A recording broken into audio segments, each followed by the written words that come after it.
Idol na dito ulit si Idol Chef at gagawa nga sila ng peanut brittle.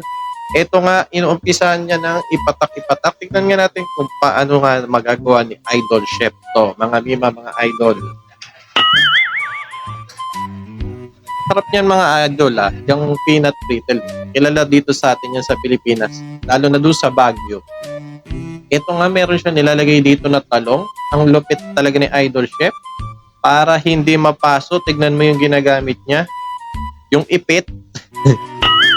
yung ipit. Oh, kita mo. Magawa na naman ng tricks to si Idol Chef. Ito. Okay, yan. Uy, Idol Chef. Naiwan yung lemon. Mahalo yan. Yes.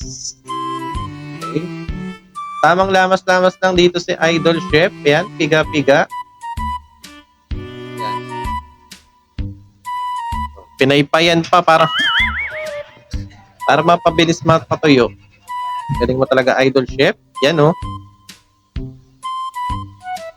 Patuyuin lang yan, Idol Chef. Okay. Ito na yung mga panghalo niya. Mixing tayo dito. Mixing. Tamang piga-piga. Pero parang kulang yung Idol Chef, Yan. Hinala niya na. Tamang sala lang tayo dito, mga idol. Ang cute talaga na ito ni Idol Chef. Ang tagal niya rin mag-upload. Ayun, shoutout nga pala dito kay Idol Chef DBM. Yan. Credit to the owner. Yan. Shoutout sa Idol Chef at marami ka napapasayang mga tao at marami kang na-share ng mga tricks kagaya ng mga to. Ay magagaya na naman akong pagluluto. Yun, no? Daming ingredients, mga Mima, mga idol, bago niya talaga mabuo to. Ang galing ng pagluluto niya rito. The best to. Hindi ka maboboring. Makakasar ka na lang sa mga nagre-reaction video kagaya ko. Charot. And shoutout sa mga bagong followers, subscribers, viewers natin dyan, sa mga nag-share. Shoutout po sa inyong lahat. Lagi po kayo mag-iingat. Tuloy-tuloy lang tayo sa paggawa ng video. Yung De Guzman PH, mga idol. Oh, ito. Ito ang pangmalakasang sili. Pangmalakasang sili natin, idol. Ayan. Oh. Yung mga seasoning.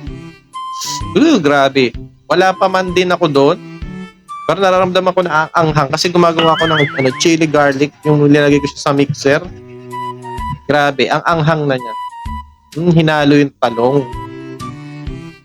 Sarap din po, mga Mima, mga idol. Mga gustong pawisan.